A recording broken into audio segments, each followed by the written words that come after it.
welcome back to my channel. My name is Janelle. Thank you so much for joining me today. I'm going to be reviewing a book that I just finished today. I have a lot of thoughts about it, and spoiler, pretty positive. So the book is I'm not even saying the name of it correctly. The Black Dreams I can't talk.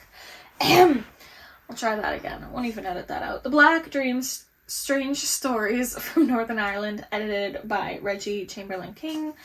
So this book was quite a surprise to me. So my birthday was in March. I didn't end up doing a March book haul. I was planning on it, and now it's just very past the point. So I think what I'm going to do is at the end of May, since June in my mind is summer, in May I'll just do a spring book haul. We'll do that then. But anyway, in March for my birthday weekend, we went camping down in the Mournes. It was beautiful. It was amazing. I loved it a lot. It was very, very special. It was our first time camping, just the two of us, and my first time camping over here. Anyway, the day we were driving back, we kind of went further from home before we went back. We ended up heading towards Newry. And it's gorgeous driving around. I don't remember the name of that loch. What is it? Carlingford? Might be, because we went through like Ross, Trevor, Warren Point, up along that way. And then into Newry, because there's Waterstones there, and the Waterstones in Northern Ireland are very few and far between. There's one in Belfast, one in Lisburn, then I think Coleraine, Newry. I think I'm forgetting one. But they're all... Lisburn. I said Lisburn. Thank you, though. They're all few... What? Londonderry, that's it. Londonderry, yeah. So they're few and far between. I'd only been to the Belfast one, and I got a Waterstones gift card for my cousin for my birthday, so it was like, well, let's explore. So we went to Newry. I really loved the Waterstones there. It was a lot smaller, but it was a lot more, in my opinion, cozy feeling, and I really liked how it was like laid out, organized, all that. Had a fun time.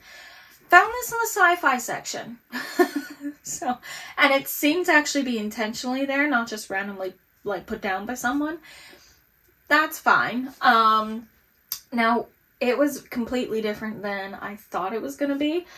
I had it in my head, and it doesn't say it, so there's no reason that it was in my head for that, but I had it in my head that these were short stories set around or based around the Troubles. Not at all the case. Not even a little bit. I think maybe one or two of them like hinted around that timeline, but the story itself wasn't about the Troubles. But there's every story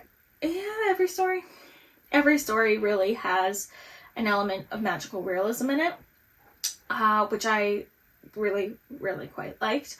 I enjoy magical realism, but I haven't read it for a long time. Most of the books I read last year were Greek mythology or historical fiction. Now, to be fair, some of the historical fiction had a smattering of magical realism, arguably, like The Mermaid and Mrs. Hancock, which was one of my favorites. Anyway, so there's 14 stories, all by authors from, let me see here, Northern Ireland. Yeah, all Northern Irish authors. And overall, I really, really enjoyed it. I gave it 4 stars because there was some that I loved, some that I didn't super gel with, and most that I just enjoyed. There's some where there's somewhere like not horror, I would say, or thriller, but like, oh, gives you that feeling. I'm not like really into horror at all, or thrillers really either, but some had me kind of, I don't want to say grotesque, yeah, but some just kind of had me a little bit like, so there was that. So the different authors and the different short stories that are in it, I'll just read them all out. There's The Black by Ian Sansom, original features by Joe Baker, The Woman Who Let Go by Moira Donaldson, A Loss by Bernie McGill, The Leaving Place by Jan Carson, Bird Spirit Land by Ian MacDonald, Silent Valley by Sam Thompson, Tempering by Michelle Gallen, Now and Then Some Washes Up by Carlo Gebler, The Missing Girl by Reggie Chamberlain King, The Wink and the Gun by John Patrick Higgins, The Quizmasters by Gerard McKeown, Redland by Aislinn Clark, and The King of Seatown by Emma Devlin. Emma Devlin's name is very familiar to me, so I'm not sure if I've come across something of hers before or if I know of it, but her name's very, very familiar. Aside from that, I'd heard of Joe Baker, and I'd read Jan Carson before, so I quite like Jan Carson's work. My favorites in it, The Woman Who Let Go by Moira Donaldson, was so beautiful.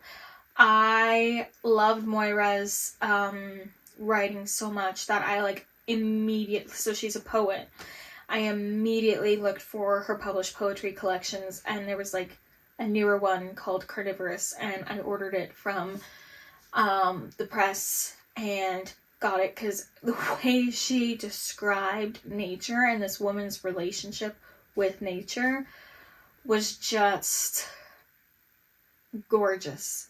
I can't really describe it. The woman's story itself, how she got to be in the nature and the things that had happened and all, I didn't really care. That sounds horrible, but that's not what had me emotional. It was her actual descriptions of nature and how the woman associated and felt with it that it took my breath away. It was beautiful writing, and that does not do it justice. That does not do it justice. It was just gorgeous, gorgeous, gorgeous writing.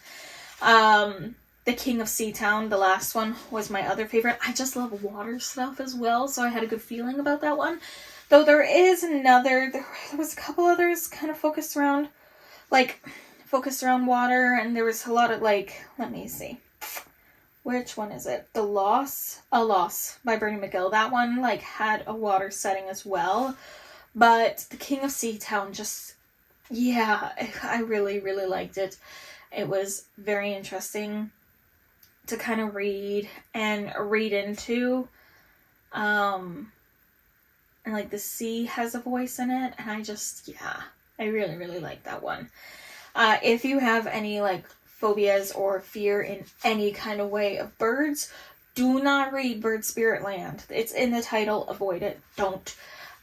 It's really well written, but it's the one that had me probably the most the most not squeamish, but uncomfortable, and it meant for it. It wanted me to be uncomfortable, 1,000,000%.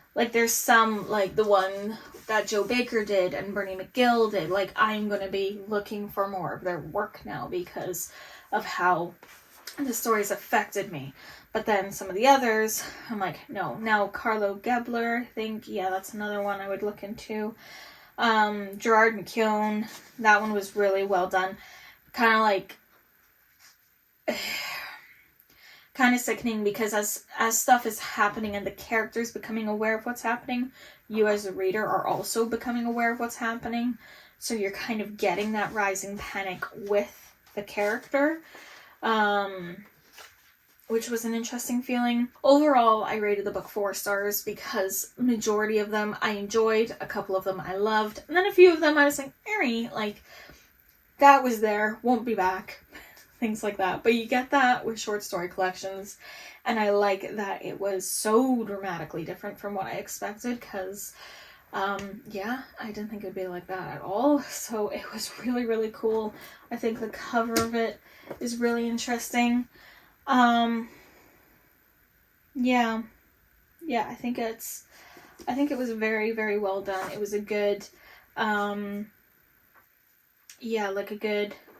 what's the word? An anthology of different stories from Northern Irish authors. And I like that it wasn't necessarily just straightforward a book set in the Troubles or a book set about this or about that. It was just Northern Irish authors exploring their talents and seeing what their creative minds came up with. If you have any recommendations or any questions, leave them in the comments below. If you want to like and subscribe as well, I would really appreciate that.